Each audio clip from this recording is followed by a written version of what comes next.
Kapitsus Kejari Denpasar buang meriksa tersangka IGN Mataram ane kena kasus korupsi sesajen aci-aci. Rencanane mantan Kadisbud Kota Denpasar ukanange keperiksa duga Senin 9 Agustus.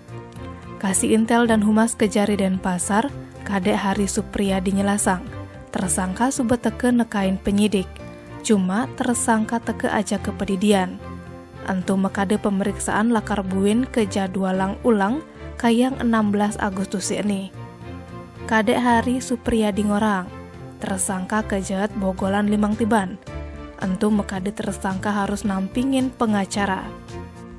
Lamun pemeriksaan kayangi antu tetap masih sing dampingin pengacara, Kejari ane lakar nyediang pengacara.